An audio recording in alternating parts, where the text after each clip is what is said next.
은혜 받으실 하나님 말씀, 열왕기하 20장 1절로 7절의 말씀입니다.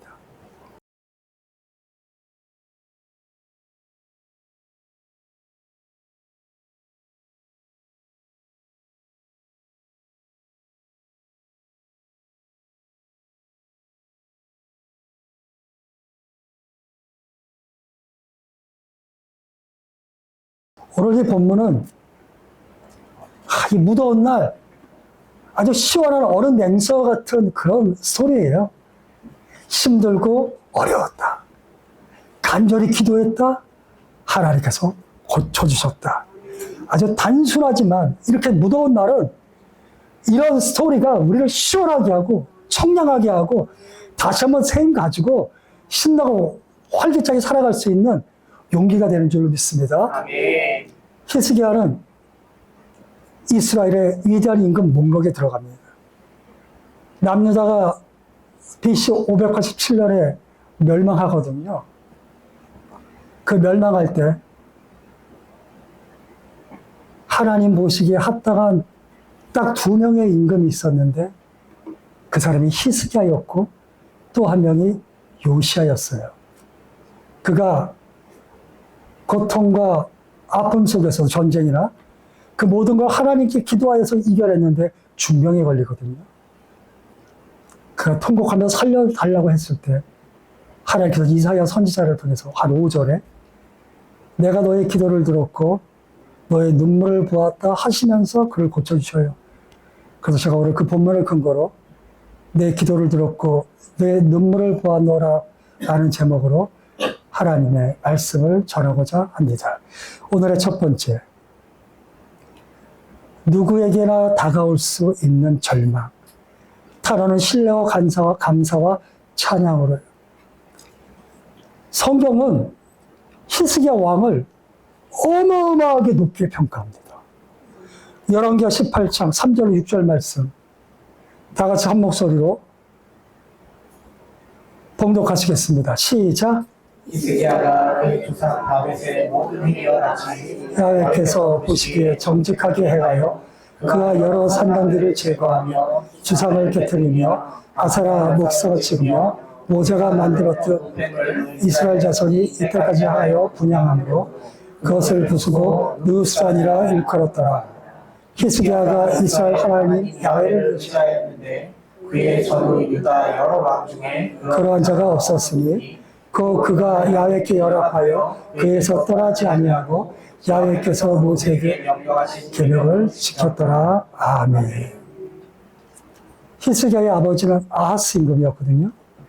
근데 그 아하스 임금은 그 이스라엘 위에 아수르라는 절대 강국이 있었는데 그 절대 강국 앞에 항상 복종하고 따랐어요. 그 당연한 그럴 수밖에 없었던 게 당시는 정치와 종교가 분리되지 않아서 아수르가 거의 이 고대 근동을 다 지배했기 때문에 자기들의 종교를 믿으라고 강요했어요.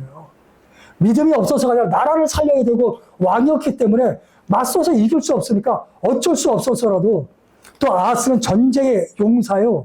또 정치적으로도 굉장히 똑똑했어요. 그래서 무릎을 꿇었어요. 그래서 아수르에 가서 그 아수르 신전에 가서 예배도 드리면서 우리 좀 봐주세요. 그러고 또 아수르의 신전을 그대로 모양을 따다가 그 하늘에 천지 그런 일월성신 그런 예배거든요. 그걸 가다가 예루살렘 성전에다가 그것을 설치하기도 하고 막 그런 식으로 어쩔 수 없었지만 자의반 타의반 아수르에게 무릎을 꿇었어요. 그 아하스 임금이 죽고 히스기야가 왕이 되었습니다. 근데 히스기야가 민족 부흥 운동을 하면서 야훼 운동을 시작했어요. 오직 하나님밖에 없다. 그런데 이것도 우리가 국제 정치를 봐야 돼요. 아하스가 죽은 후에 아수르가 굉장히 약해졌어요. 막 내란이 일어나고 그 옆에 아수르보다 더 강력한 신은 강대고 바벨론이 일어나서 막 아수르를 공격하니까 아수르가 정신을 못 차리는 거예요. 지금 자기 밥그릇도 지키기가 힘드니까 저 고대 근동 그 지중해 쪽에 있는 작은 나라 그 이스라엘에 신경을 쓸 수가 없었어요. 그러니까 히스기야 이때 다시 한번 우리가 민족 부흥 운동을 하자.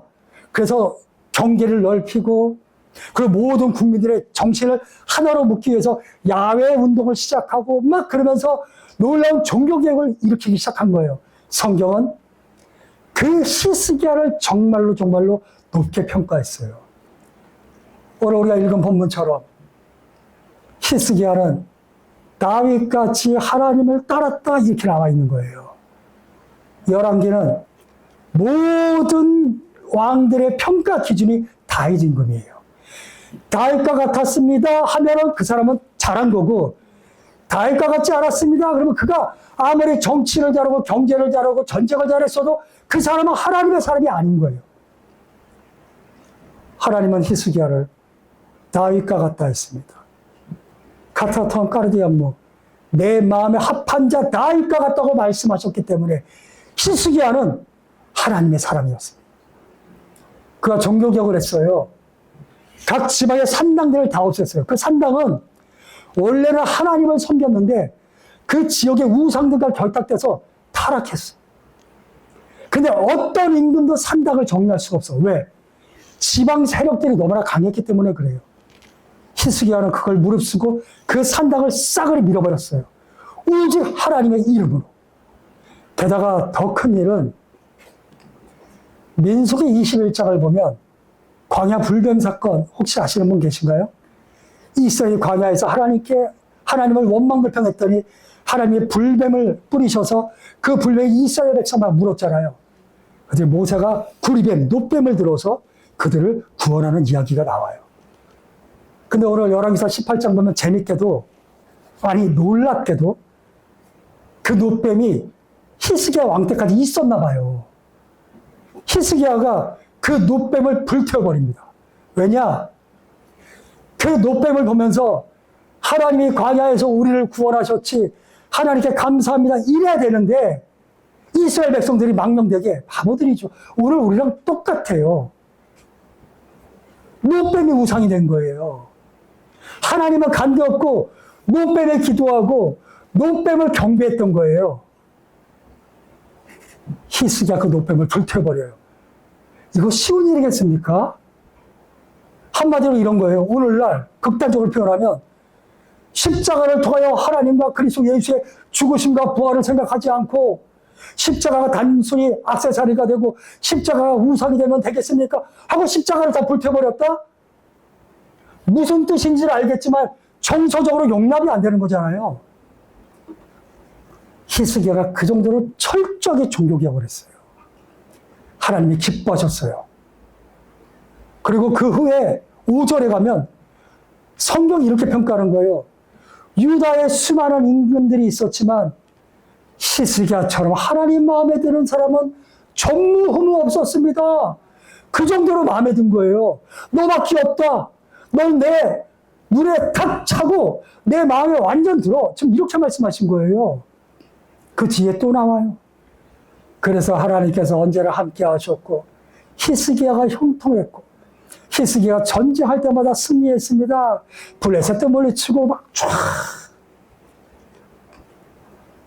그 후에 18장 뒤로 가면 아수르와 전쟁에서도 그 엄청난 고통과 어려움과 수치와 모멸 속에서도 언제나 성전에 들어가서 하나님께 통곡하고 하나님 도와주십시오 기도하고 이사야에게 부탁하는 수많은 이야기들이 막 그냥 철철 흘러넘치는데 오늘 우리가 이걸 20장 딱 들어갔더니 히스기야가 병들어 죽게 되었네. 성경은 그래서는 안 돼요. 그렇게 충성된 종을 그렇게 병들어 죽게 되는 상태가 되게 하나님이 놔두시면 우리의 마음이 어려워요. 히스기야가 25살에 왕이 됐다고 써 있어요. 그리고 오늘의 사건은 히스기야 14년, BC 701년 사건이에요. 39살 때였어요. 자기 후계자, 아직 므낫세를 자기 후계자로 세우지도 않았어요. 그리고 지금 아수르와 전쟁이 일어나고 있었던 상황이었어요. 평생 하나님만 사랑했습니다. 지금 저 사악한 성경 그대로 불의한 이방 민족들이 하나님을 욕되게 하면서 예루살렘을 공격하고 있습니다. 성경은 예루살렘을 다 포위했어요. 뭐라고까지 얘기했냐면, 너네 우리가 포위해서 먹고 살 거 없어서 너희들의 대소변을 먹고 살게 될 거야. 실제로 그렇게 되기 직전이었습니다. 자기 후계자도 없어요. 죽을 병에 걸렸어요. 이사야 선지자가 와서 한다는 말이, 당신은 끝장났습니다. 이렇게 말하는 거예요. 우리들의 삶에 하나님 앞에 충성하고 하나님을 사랑하고 하나님의 은혜를 간구하였으나 속상한 일들이 있을 수 있다. 그러지 말았으면 좋겠는데 있더라. 여름이 왜 이렇게 덥지요? 여름이라서. 우리의 인생에 이렇게 고난이 많지요? 그게 인생이야. 그 고난 속에 하나님을 만나고 하나님의 은혜를 경험하며 그 고난을 견뎌내는 것이 바로 그리스도의 삶이다. 왜 나한테 이런 일이 있죠? 원망불평할 수 있어요. 말이 됩니까? 짜증을 날 수 있어요. 그러나 그것은 결단코 우리의 삶에 유익하지 않다.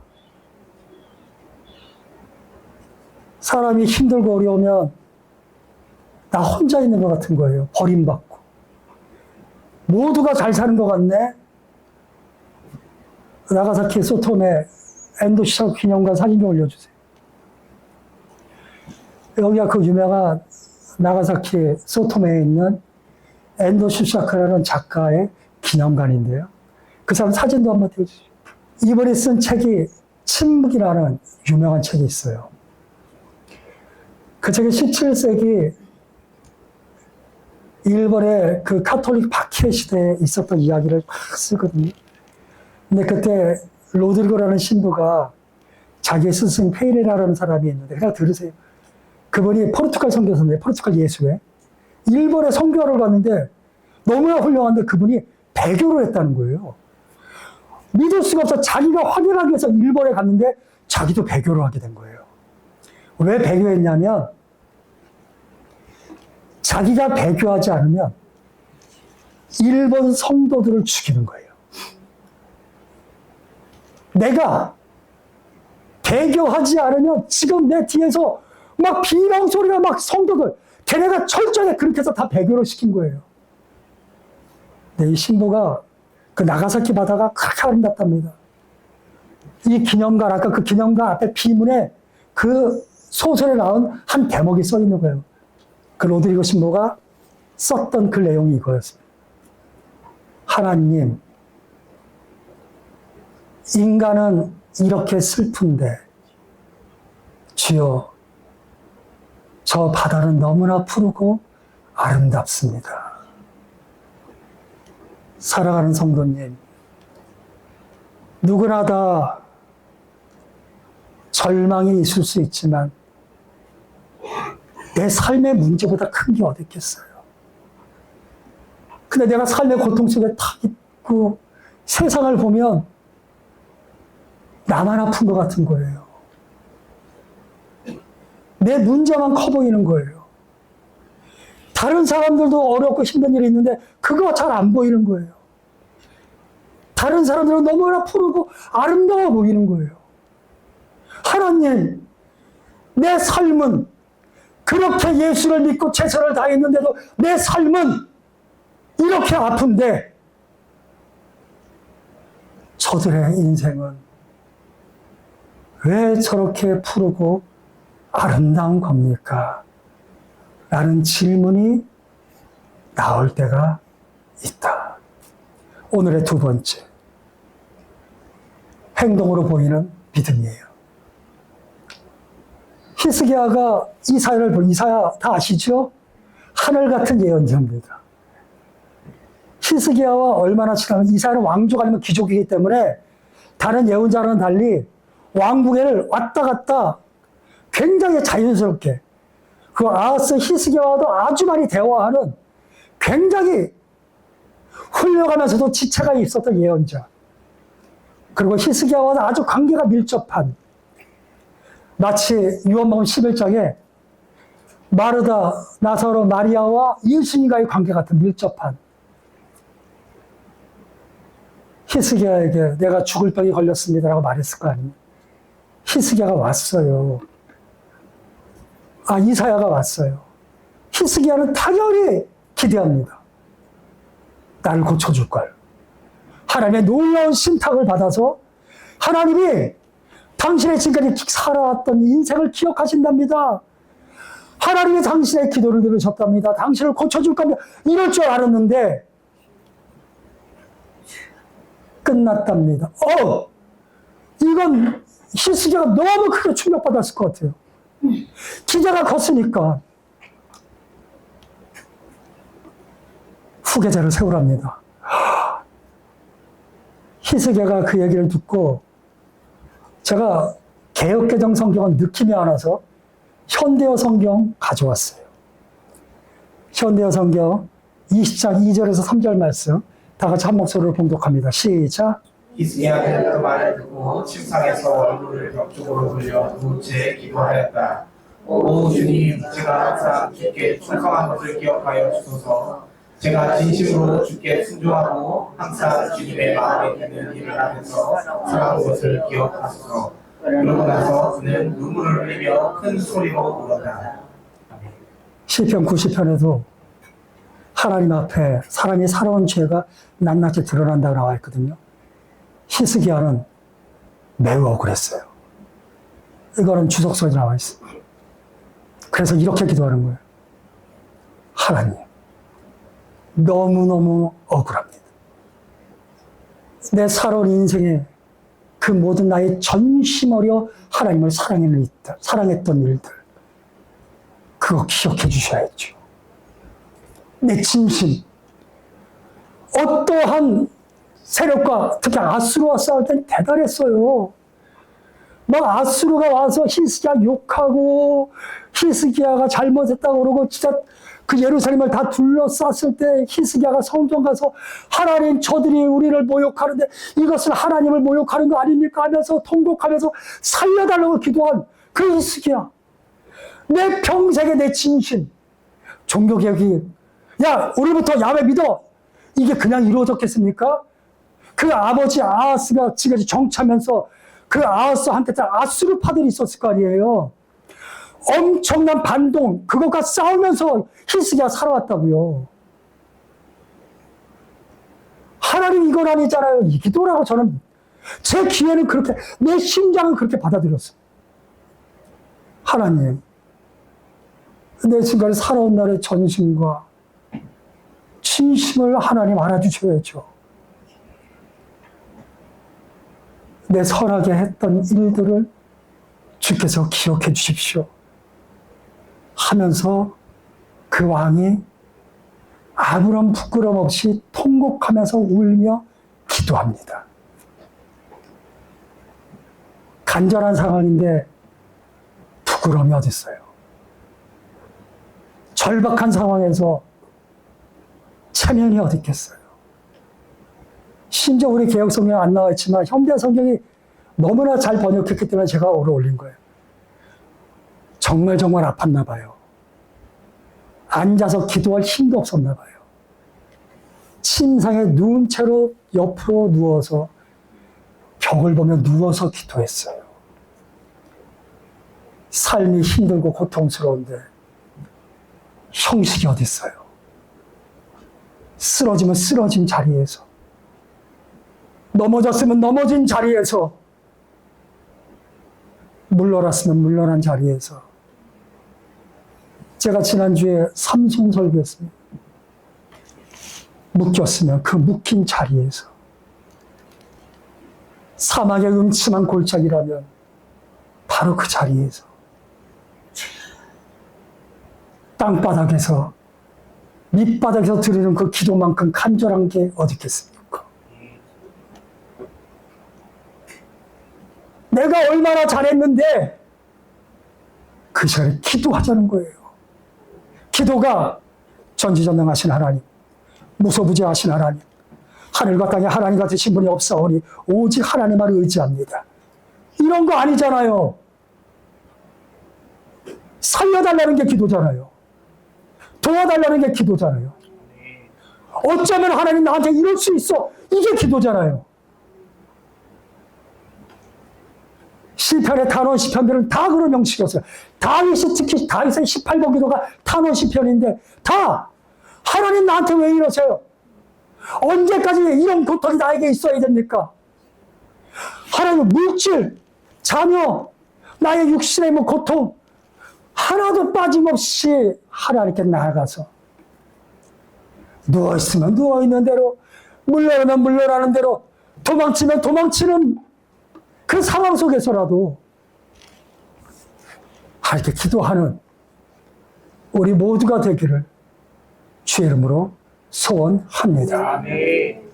꿈은 하늘을 보고 인생은 땅을 보라는 이야기가 있어요. 나만 아픈 거 아니고 나만 힘든 거 아니라는 생각을 하면서 이겨내는 것이 본인에게 유익하다고 저는 확신합니다. 마지막 세 번째,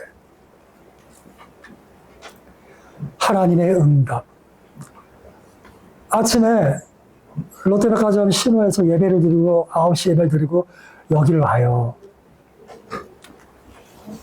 오늘 이 히스기야 설교를 거기서 하고 오는데 우리 뒤에 계신 집사님이 저에게 물어봤어요. 그래서 그걸 생각을 한 거예요. 하나님이 히스기야에게 왜 질병을 주셨을까요? 그런 거예요. 굳이 질병 안 주셨어도 히스기야의 믿음을 하나님이 모르셨을까? 그 질문을 듣자마자 아까 그런 식으로 이제 말씀하셔서 제 스스로 이제 생각을 하기 시작하는 거예요. 굳이 시험을 그 육신에 그 죽을 병이 안 걸려도 히스기야는 믿음이 있었는데 그런 고통이 없었어도 히스기야는 하나님을 잘 믿은 것 같은데 그 전쟁 아수라의 전쟁 속에서도 히스기야는 언제나 하나님께 나아갔는데 왜 굳이 그런 성경은 왜 히스기야에게 질병을 줬는지에 대해서는 언급하지 않아요. 근데 제가 느낀 건 이거예요. 왜 히스기야에게 하나님이 질병을 주셨는지는 성경이 언급을 하지 않기 때문에 명확하게 제가 답변 드릴 수는 없지만 이 사건의 모든 내용을 파악한 우리는 몇 가지 깨달을 건 있다. 고통 속에서도 하나님을 만나야 한다. 그 고통 속에서 기도해야 한다. 억지로라도 기도해야 된다. 하나님의 절대 주권을 신뢰해야 한다. 하나님이 반드시 고쳐주신다. 그걸 조금 더 끌고 가서 저 사무실에서 생각했어요.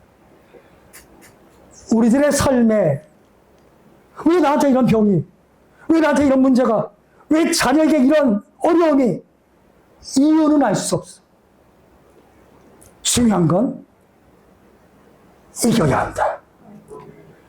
반드시 하나님의 능력으로 이기는 우리 모두가 되기를 주의 이름으로 소원합니다.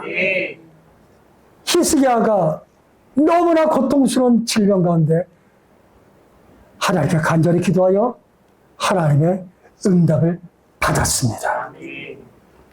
하나님, 저의 전심과 저의 진심을 주께서 헤아리시고 저의 살아왔던 선한 일들도 기억해 주세요. 이사야가 가고 있는데 하나님께서 이사야를 멈추시는데 히브리어 성경 보면 왕궁을 벗어나기도 전에 아주 빨리 가서 산다고 말해. 그래서 히스기야에게 다시 돌아갑니다. 천국은 늘 침노당하지는 않지만 아주 때때로 침노당합니다.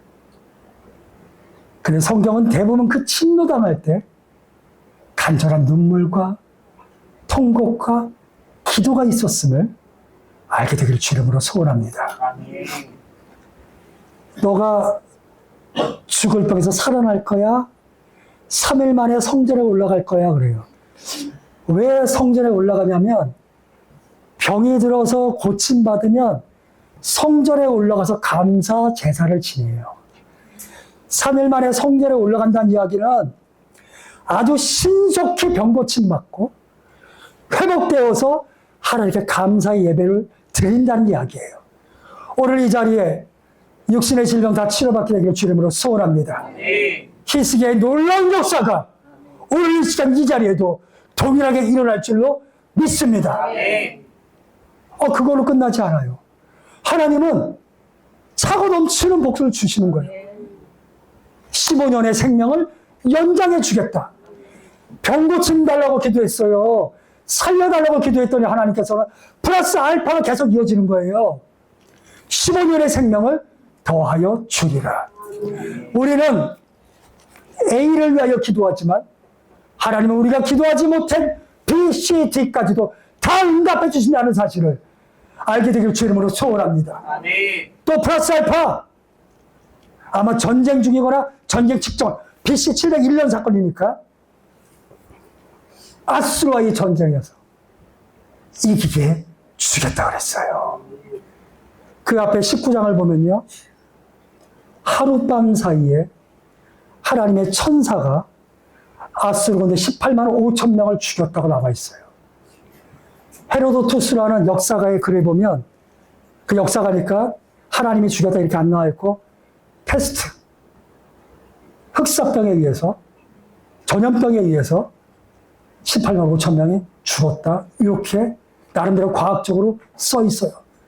중요한 건 살려달라고 기도했더니 생명을 주시고 15년의 기간을 주시고 하나님께서 아수르도 물리쳐 주시고 그 마지막 하나님이 하나님 명성과 내 사랑하는 종 다윗을 위하여 이 성을 보호하여 주겠다.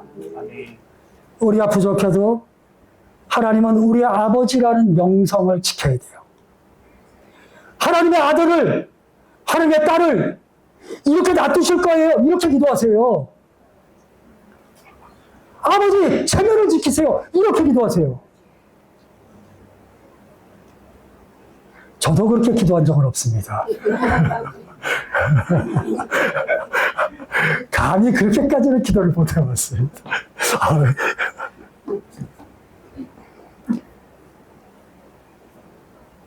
근데 성경은 그렇게 기도해도 무방해요. 그리고 내 종 다윗을 위하여. 다윗과 맺은 언약이거든요. 우리는 누구와 맺은 언약이에요? 그리스도 예수. 누구든지 예수 믿으면 멸망하지 않고 영생을 얻어요. 그리스도께서 우리의 배 안에 계십니다.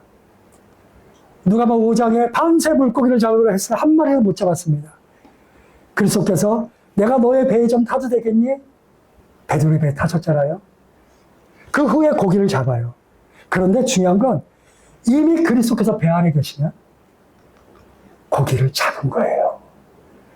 엄청난 풍랑, 마태복음 8장 풍랑이 일어요. 예수께서 배에 주무시고 계셨어요. 제자들이 죽겠어요, 살려주세요. 예라의 믿음이 없는 것들아. 그리스도께서 그 배에 타고 계셨으면 그 배는 안전해요. 때때로 풍랑이 일어도 하나님께서 반드시 지켜주실 줄로 믿습니다. 오늘도 우리는 기도할 겁니다. 주께서도 말씀하실 거예요. 내가 너의 기도를 들었다. 오늘도 살면서 우리의 눈에서 눈물 날 일이 있을 거예요. 주님께서 말씀하실 거예요. 내가 너의 눈물도 보았다.